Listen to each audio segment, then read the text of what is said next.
Hi, and welcome to this installment of Excel for Introductory Statistics. In this activity, we're going to be finishing up what we started in a previous video.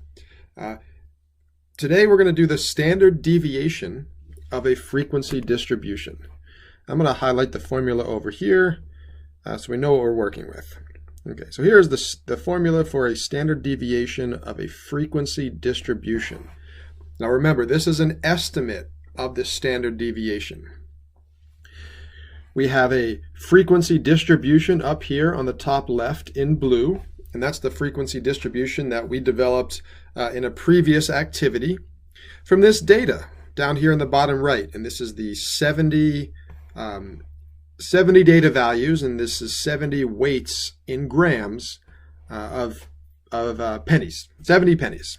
Right, so that's the we saw this first in the frequency distribution activity. We used it again in the mean of the frequency distribution activity, and now this is a continuation of that. So you'll see we already have the mean worked out.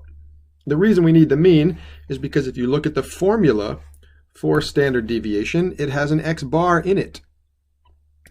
All right, so that x bar is this guy right here, the mean of the frequency distribution. So we can't do the standard deviation without first doing the mean.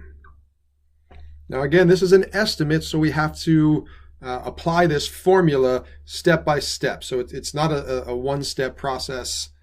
Like if we wanted the exact value of the standard deviation, it would be a much shorter process. Okay, so now let's apply this formula. Let's get rid of that red circle. Let's apply this formula. And again, I'm going to circle this because we're going to be using this guy. See, there's multiple steps here, and we have to follow order of operations. So parentheses have to come first, and then this exponent, so x minus x bar has to come first. Then raise that to the second power. Then we have to multiply that by the frequency. Then the sum, so we add all of those numbers up. Then we divide by n minus 1. Then we take the square root. So we have to be careful in terms of the order in which we do things. And I have it sort of mapped out for you somewhat with these labels on top of these columns. So I'm combining two. You could do this in individual steps, but I'm sort of doing a little bit of combining steps. So the first thing I'm going to do is what we have right here, what I just circled in red, take each x value, which we're using midpoints, that's column D, and subtract the mean, and then square it. So I'm going to just type that in exactly as I see it. In parentheses, x minus x bar, close the parentheses, raised to the second power. Equal, parentheses, the x value is here in column D, minus the mean, which is down here in cell D13.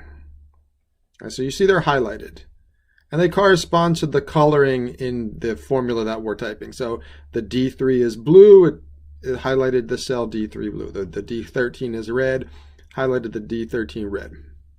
Okay, close parenthesis and raise this to the second power. Now, there's a problem with this, because when we execute this, when I hit enter and I get this number, right, then I'm going to copy it down. I'm going to drag this formula down these next 5 cells, because I want the exact same formula applied to the next 5 rows. But when I do that, the D3 is going to become a D4, and then a D5, and then a D6, D7, and D8, which is exactly what I want, column D. But the D13 will become a D14, and then a D15. I don't want this number to change, right? I want every time the D13 to remain D13. So if I just hit enter and then copy this down, these numbers are not correct. Now if you look at the where these numbers came from, D3 minus D13. And then the next one is D4 minus D14. You see now that this D14 is highlighted. That's the wrong number.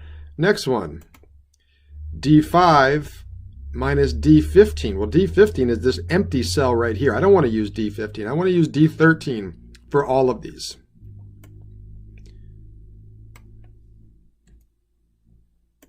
So let me do, wrong button. Let me delete these. And I'll show you a little trick in Excel. It's called the freeze function. If I want to freeze something, like I want this D13 to remain D13 on each row, I want to freeze that 13. And to do that, we use a $sign. Whatever comes after the $sign is now frozen. So when I drag this down, the D3 becomes a D4, and then D5, D6, D7, D8, but the D13 will remain a D13 on each step. So let's just verify that. D3 minus D13, D4 minus D13, D5 minus D13, and so on. And that's what we want.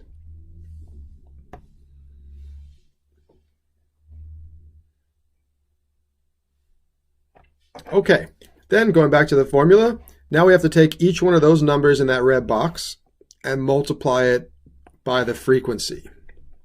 And the frequency we have over here in column C is labeled frequency. So we have to take column F and multiply it by column C. Right, so we want these numbers times those numbers.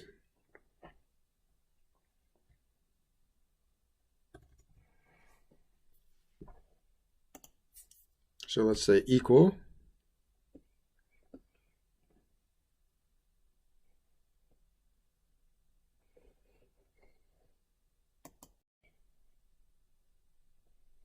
And we want the x minus x bar squared. That's column F. So we'll take F3 and multiply this. So we'll use times the value for F, which is the frequency. So we've got the first number in column F times the first number in column C. And that's what we want. When we drag this down, this will then be the second number in column C, second number in column F, and so on. F5, C5. Okay. Now that we've done that, the next step in this formula is to add them up. So take the sum. So now we can incorporate that part of the formula. So that's what I have labeled down here. This is the numerator of the fraction. This is found by adding up those 6 numbers above it. So again, we'll use the sum function equal SUM. And we'll add up these 6 numbers.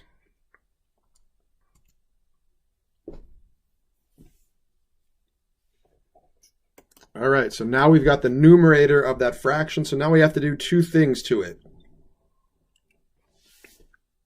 So that's cell, so let's write this out. That's cell G9. I'm talking about this guy right here. That's the numerator of this fraction, G9. We have to divide it by n minus 1,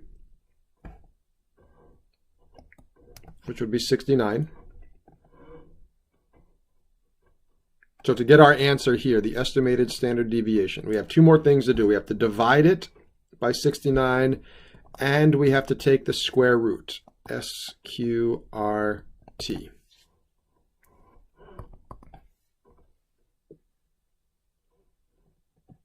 All right, so we want to take the we want to first, in parentheses, divide by n minus 1, which is 69 in this case, and then take the square root of that. So we put the square root on the outside. The Excel function for square root is SQRT.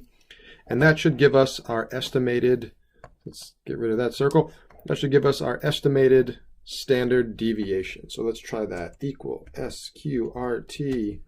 You know, when you're learning Excel, sometimes it helps to write out what you're about to type just to sort of make sure you understand exactly, you know, especially if there's layers in the formula.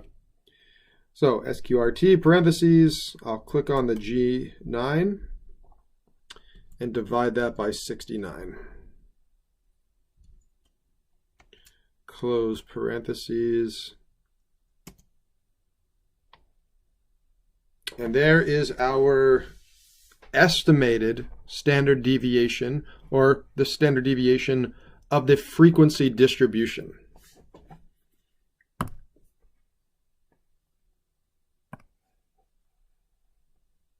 So now let's go to back to the original data. We did this with the mean as well.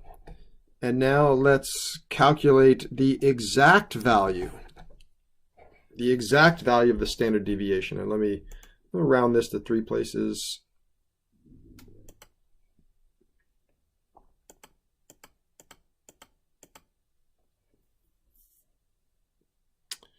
Now let's go with the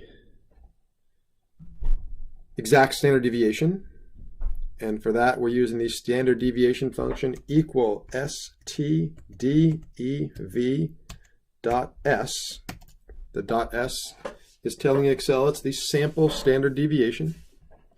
And then the location of the data, I'll use the mouse to click and drag to select.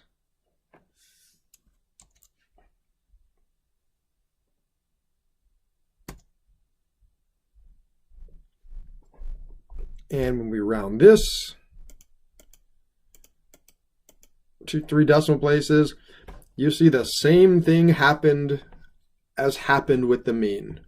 Our estimate, which is coming from none of the original data, and the exact value of 0.192 coming from the original data, are only off by 1/1000th of a gram.